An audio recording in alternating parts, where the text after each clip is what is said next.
মিয়া ভাই, বললাম আপনি বলে ইলেকশন করবার লাগছে। ধুর, আমি করুম ইলেকশন? হ্যাঁ, মহল্লার সেবা করানোর লেগে ইলেকশনে খারাইতে হয় নাকি? এইসব আমি বুঝি টুঝি না।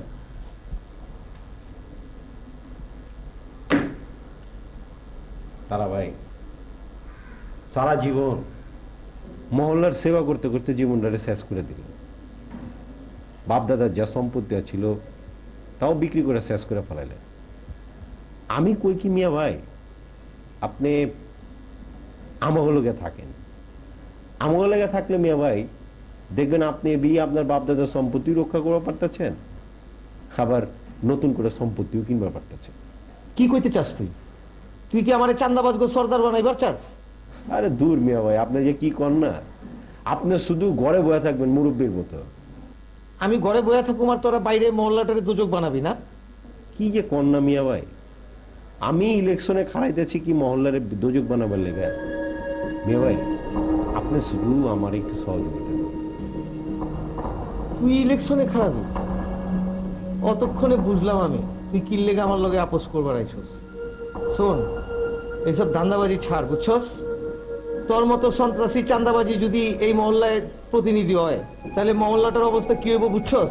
মিয়া ভাই একটা কথা মনে রেখে, আমি সন্ত্রাসী কিনা, আমি চান্দাবাজি কিনা, আমি মাস্তান কিনা, এই বিষয়ে মহল্লাবাসী বুঝবো, বুঝছেন?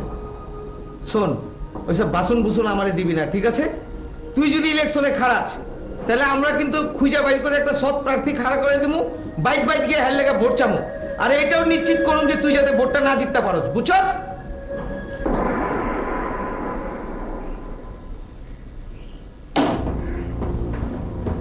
বহুত গালাগালি করে চুমা দিমু। চুমা দাও। মনে রেখেন, আমি বিশ্বাস করে ছিলাম আপনার লোক আরো কিন্তু আপনি সম্মান প্রয়োজনে যদি লাগে মূল্য আপনারে চুম্মা দিয়ে দেখেন। মিলে যেমন না, তুই কিন্তু বহুত বাইরে গেছস, এই মহল্লার পরিবেশ নষ্ট করতেছস। তোরে কিন্তু আমি ছাড়ুম না, এখনো ভালো হয়ে যা কয়ে দিতেছি, নাহলে কিন্তু খবর আছে।